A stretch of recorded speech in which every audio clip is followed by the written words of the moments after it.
노년에 마주하는 후회와 그 교훈. 후회 없는 삶을 위한 10가지 이야기. 인생이란 참 신기한 여정입니다. 우리는 매일 수많은 선택의 갈림길에 서게 되죠. 어떤 선택은 우리를 기쁘게 하고 어떤 선택은 후회로 남습니다. 오늘은 많은 어르신들이 들려주신 인생의 후회와 교훈을 함께 나누고자 합니다. 이 이야기가 여러분의 남은 인생을 더욱 의미 있게 만드는 나침반이 되길 바랍니다. 1. 일과 삶의 불균형. 지난 30년간 대기업 임원으로 일했던 김민수 씨의 이야기로 시작해 볼까요? 매일 아침 일찍 출근해서 밤늦게 퇴근했죠. 주말에도 회사에 나갔고 휴가는 거의 없었어요. 승진할 때마다 연봉은 올랐지만 정작 그 돈을 쓸 시간은 없었죠.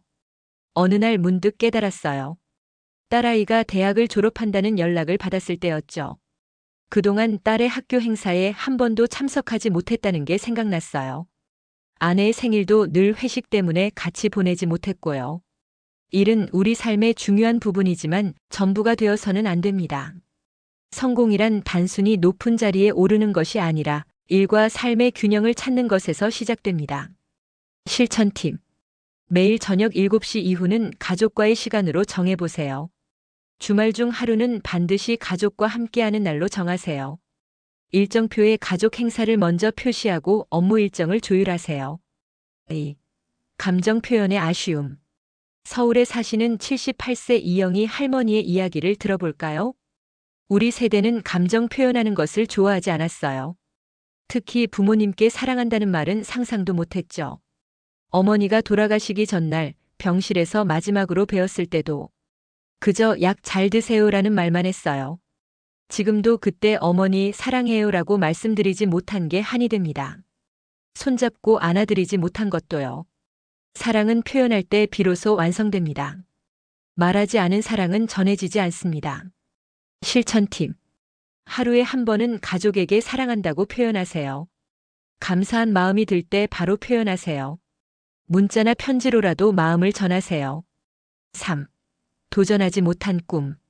50년간 평범한 회사원으로 살아온 박상철 씨의 이야기입니다. 어릴 때부터 커피에 관심이 많았어요. 바리스타가 되고 싶었죠. 하지만 부모님의 반대와 현실적인 이유로 은행원이 되었어요. 안정적인 삶을 살았지만 매일 아침 출근길에 커피숍을 지날 때마다 가슴이 아팠죠. 은퇴 후에야 바리스타 자격증을 땄는데 너무 늦었더라고요. 체력이 따라주지 않아 작은 카페도 못 열었습니다. 꿈은 나이와 상관없지만 도전할 수 있는 시기는 제한되어 있습니다. 실천 팁. 하고 싶은 일의 첫 단계를 오늘 시작하세요. 실패를 두려워하지 말고 시도하지 않은 것을 두려워하세요. 작은 목표부터 하나씩 이루어 가세요. 4. 건강관리 소홀. 전직 건설업체 사장이었던 72세 오정환 씨의 경험담입니다. 사업이 잘 될 때는 건강검진도 미루고 운동할 시간도 없다고 생각했어요. 야근과 회식이 일상이었죠. 스트레스는 술로 풀었고요. 결국 50대 중반에 심장마비가 왔어요. 다행히 큰 고비는 넘겼지만 그때부터 평생 약을 먹어야 하는 신세가 됐죠. 돈보다 건강이 먼저라는 걸 뼈저리게 깨달았습니다. 건강은 잃고 나서야 그 소중함을 깨닫게 됩니다. 하지만 그때는 이미 늦습니다. 실천 팁. 매년 정기 건강검진을 받으세요. 하루 30분 이상 걷기를 실천하세요. 과로와 과음을 피하세요. 충분한 수면 시간을 확보하세요. 5. 용기 부족. 제주도에서 게스트하우스를 운영하는 68세 정미란 씨의 이야기입니다. 서울에서 20년 넘게 공무원으로 일했어요. 안정적이었지만 행복하지 않았죠. 제주도에서 게스트하우스를 운영하는 게 꿈이었는데 너무 두려웠어요. 그러다 남편이 먼저 세상을 떠났고 인생이 너무 짧다는 걸 깨달았죠. 60세에 모든 걸 정리하고 제주도로 왔어요. 처음엔 힘들었지만 지금은 매일이 행복해요. 더 일찍 용기를 냈더라면 좋았을 텐데요. 인생의 가장 큰 실수는 실패가 아니라 시도조차 하지 않은 것입니다. 실천 팁. 두려움을 마주하고 작은 변화부터 시작하세요. 실패해도 괜찮아라고 자신에게 말해주세요. 변화를 위한 구체적인 계획을 세우세요. 6. 관계의 단절. 은퇴 교사 김영수 씨의 회고입니다. 바쁘다는 핑계로 오랜 친구들과의 만남을 계속 미뤘어요. 다음에 보자는 말만 반복하다가 어느새 연락이 끊겼죠. 최근에 고등학교 동창 모임에 갔는데 절반이 이미 세상을 떠났더라고요. 그제서야 깨달았죠. 관계는 관심과 시간을 투자해야 유지된다는 걸요. 인간관계는 정원과 같습니다. 꾸준한 관심과 노력이 필요합니다. 실천 팁. 매월 한 명의 오랜 친구와 만남을 가지세요. 특별한 이유 없이도 안부 연락을 하세요. 소중한 사람들의 기념일을 기억하고 챙기세요. 7. 자녀 교육의 후회. 세 자녀의 어머니인 최순자 씨의 고백입니다. 자식들에게 너무 강압적이었어요. 공부만 강요했죠. 첫째는 의사가 되길 바랐고 둘째는 법조인을 꿈꿨어요. 하지만 아이들은 다른 꿈이 있었죠. 지금은 다들 자기 길을 가고 있지만 사이가 소원해요.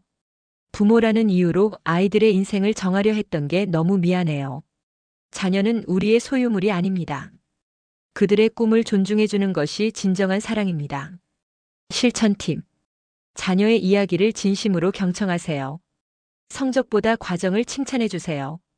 자녀의 개성과 재능을 인정해주세요. 8. 여행의 미루기. 전직 회계사 이상문 씨의 후회담입니다. 은퇴하면 세계 여행을 하겠다고 다짐했어요. 돈도 모았고요. 하지만 은퇴 직후 무릎 수술을 받게 됐죠. 지금은 장거리 여행은 꿈도 못 꿔요. 젊었을 때 조금씩이라도 다녀올 걸 하는 후회가 듭니다. 여행은 단순한 구경이 아닌 삶의 시야를 넓히는 경험입니다. 실천 팁. 매년 한 곳이라도 새로운 곳을 방문하세요. 짧은 여행이라도 계획하고 실천하세요. 여행 경비를 위한 별도의 저축을 시작하세요. 9. 배움의 기회 놓침. 평생 학습자 박명자 씨의 이야기입니다. 젊을 때는 배울 기회가 많았는데 다 미뤘어요. 영어도 배우고 싶었고 피아노도 치고 싶었죠. 이제 와서 시작하니 습득이 더디고 힘듭니다. 하지만 그래도 시작한 것이 안 한 것보다는 낫더라고요. 배움에는 끝이 없습니다. 하지만 시작하기 좋은 때는 바로 지금입니다. 실천 팁. 매달 한 가지 새로운 것을 배워보세요. 온라인 강의를 활용하세요. 배움 동호회에 가입해보세요. 10. 감정 조절 실패. 상담사 출신 윤혜경 씨의 조언입니다. 40년 가까이 상담사로 일하면서 다른 사람들의 이야기를 들어주었지만 정작 제 감정 조절은 늘 실패했어요. 화를 잘 참지 못했죠. 순간의 감정 때문에 후회할 말을 많이 했어요. 특히 아이들에게요.